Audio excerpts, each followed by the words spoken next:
This town is taking COVID rules very seriously. Anyone who had fever will be executed immediately. Blessed. Thank you for this. The movie begins when a woman is giving birth in a little town called Rockwell Falls. At the same time, Ray Jacobs, a villager, is desperately leaving the town in his truck. Although he is being chased by the police who ask him to pull over, Ray continues to run away. When the baby is finally born, the man gets into a car accident. The truck goes off the road, overturns, and bursts into flames until it explodes, ending Ray's life.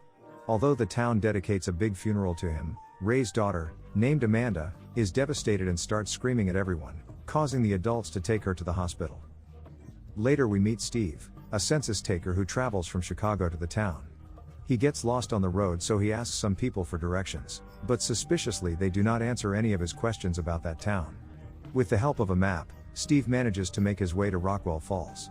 When he arrives in town, he sees a girl falling off a horse in the distance and gets distracted, so he hits a pothole that causes his car to crash, and gets 2 flat tires. Steve approaches the girl to see if everything is alright. The girl is okay, but he needs some help with his car, so he asks her what he can do now with his car broken and no signal in his phone. The girl doesn't care much about him and claims that he should go to Bromine, a town 50 miles away, to get some help. Then she leaves and Steve stays next to his car thinking about a solution when one of the town officers arrives. The officer, named Bobby, says he should go to Bromine, but Steve explains that he is with the Census Bureau and has to go to Rockwell Falls. Bobby gets in touch with the commissioner-in-chief and says what's going on and receives the order of taking him to the mayor's house. Bobby tells Steve he is giving him a lift and that they are rarely visited by strangers. Steve is worried about his car, but the deputy says that people around there are pretty honest, and have never been a crime in that town. The mayor received him kindly. Steve says he is there to update the population information and won't take more than a couple of days. The mayor tells him he can stay as long as he wants and enjoy everything the town has to offer. As there are no motels in town, the mayor suggests staying at Belma's, where he will be welcomed. At that instant, a little boy arrives to tell them to urgently go to Wanda Side's house right away. It turns out that this woman is a villager who is very sick with burns on her face. Although Steve perceives something strange is happening, the mayor doesn't think much of it and sends Steve away, but before saying goodbye, the mayor highlights that their traditions are truly important for the community and that Steve should mind them up. Then, Bobby takes him to Belma's house. The deputy tells Steve he likes Belma's daughter and that one day they will get married. Belma welcomes them, and to Steve's surprise, that girl is the same one he met at the entrance of the town. Bobby introduces Steve and she introduces herself by the name of Courtney. The mayor, on the other hand, holds a meeting somewhere in town with a group of men. They put pieces of paper inside a box to draw lots and choose the host of a nearby festival. Before drawing the lottery, the mayor explains that they have a visitor and asks to make him feel at home. The winner is a woman whose husband is happy to learn that she will be the host.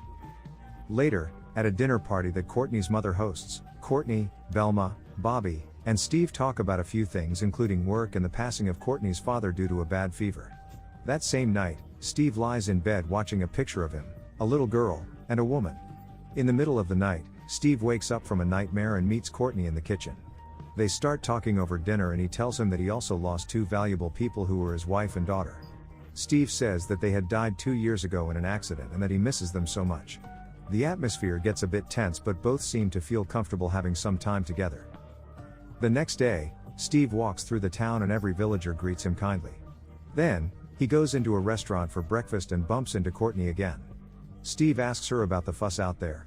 She explains that a woman was picked to be the festival host and everyone is greeting her because the biggest honor someone can have. Courtney asks him about Chicago because she never left town, so Steve begins to describe it to her until Belma angrily interrupts the conversation. Later, Steve goes to the city office where he discovers that the number of people in town has remained at 436 people, which sounds really rare to him.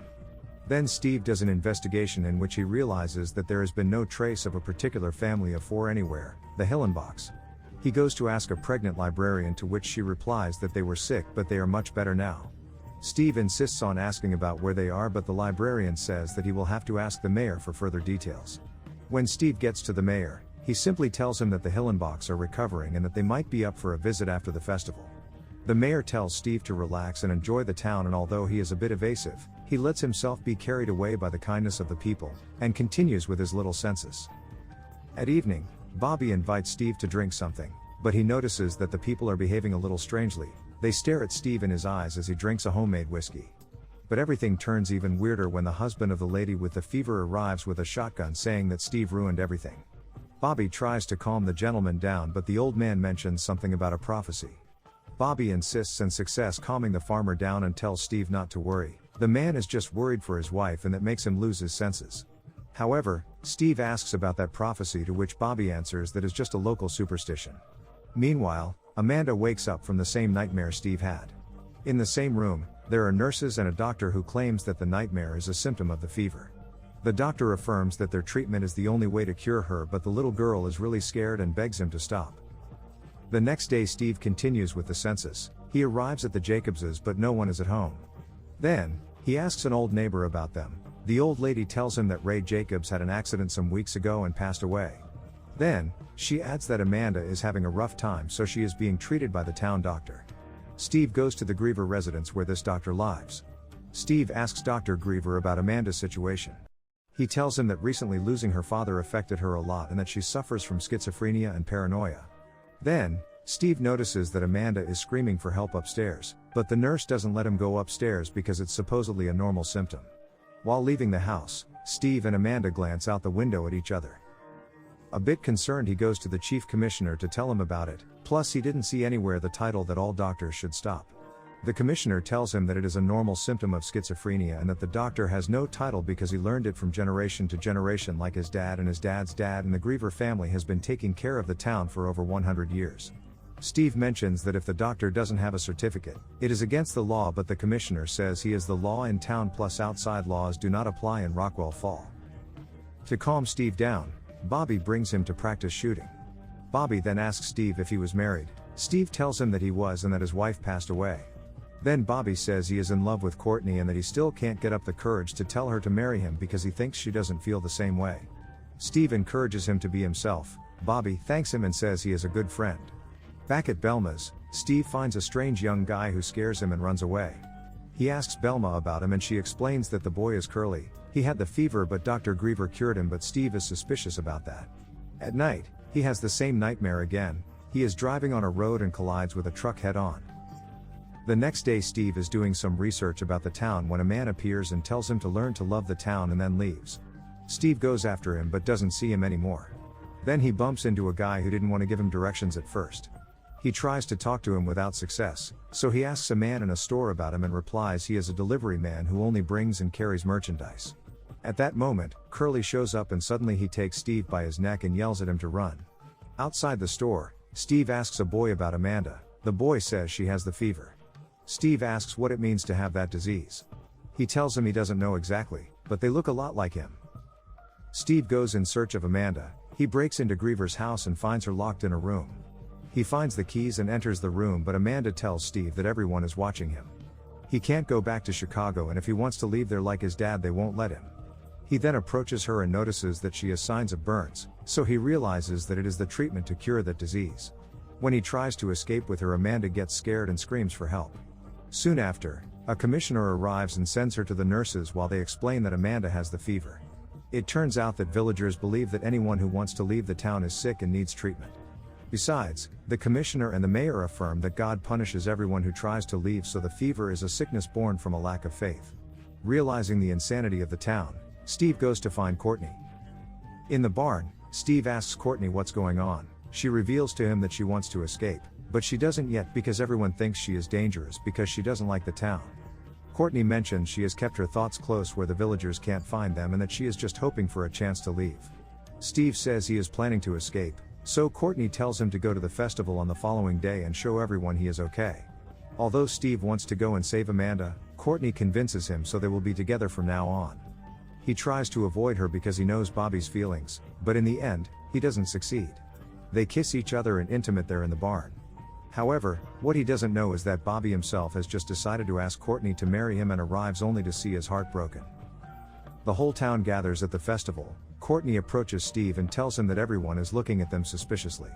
Courtney claims that if he ever gets in trouble, he should go to a little house on the outskirts of town.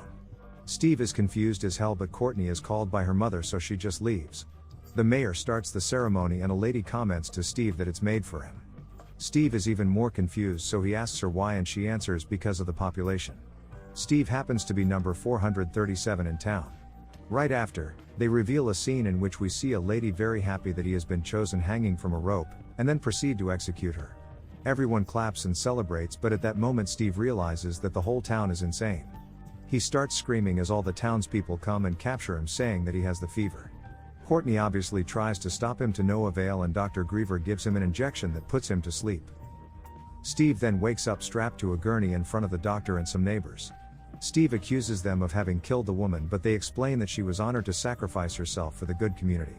They tell him that that town has always been perfect, happy, and prosperous because they have a population of 436. The villagers believe that number pleases the Almighty Father, so they keep that number. They also explain that everyone who has tried to leave ended up dead, not by them but by God's will. While they give him electric shocks, a colleague of Steve's receives a photo of him and Courtney along with a letter where supposedly Steve says he'll stay there to live. Steve wakes up and Belma is next to him, but scared Steve escapes to the remote place that Courtney had told him about. When he arrives, he meets the gentleman who had told him to learn to love the town. This man, called John Green, also arrived thinking he would leave. To live he had to pretend to agree with everyone. In a matter of minutes, the police arrive and John tells Steve what to say. Even though the locals are suspicious, Steve manages to stay calm and they let him talk to John for a while longer. As they are alone, Steve proposes to run away together, but John replies that they can't because he really believes that those who leave the town die tragically. Steve claims that is a self-fulfilling prophecy and perhaps John can close his eyes to the situation in the town, but Steve can't. On top of that, the librarian's baby is about to be born, so they will have to disappear one more person in order to keep the same number of people. The sheriff encourages Bobby to kill Steve for betraying him by saying that everyone will look the other way. Bobby mentions he is unable to hurt anybody, but he is left thinking about what he should do. After that, Steve meets John, who tells him that there is a secret road past the old sinkhole that he can use to escape. Steve prepares the escape, he gets some kerosene, heads to the town garage, and gets in. However, he doesn't know he is being followed by Bobby. The deputy gets into the garage. He points a gun at Steve and tells him that he saw him with Courtney. Steve apologizes but mentions that if he loves Courtney, he will help her to leave. Then Bobby says he wants to go away and points the gun to his head. Steve calms him down and asks for his pistol. Once the situation is under control, Steve hits Bobby, who passes out, and Steve sets the place on fire to distract the town. Steve quickly heads to Griever's to rescue Courtney and Amanda. He handcuffs the doctor and the nurse and heads to the basement. There he sees Griever's papers that show how to make a lobotomy. Then he finds Amanda and the Hillenbachs locked in a cage. While being chased by the officers, Steve and Amanda go to Courtney's house, where Steve finds her with a blank stare. Realizing that she has been lobotomized, he leaves with Amanda. A few yards out of town, he is stopped by Bobby and another officer. Bobby points a gun at Steve. His colleague orders him to shoot Steve. Bobby remains still, so his partner pulls out his gun to shoot, but the brief friendship Bobby and Steve had makes Bobby regrets it, so he shoots his colleague and lets him escape. Soon after, Amanda and Steve leave town, but a big storm rolls in. Both have a strange feeling. Everything is just like the nightmares both have had. Suddenly a truck appears out of nowhere, causing them to have an accident. The movie ends with Steve's buddy falling into the same pothole upon arriving in town, with a sheriff telling him that his friend left 2 days ago. Thanks for watching. Stay connected and subscribe to my channel for some awesome content like this.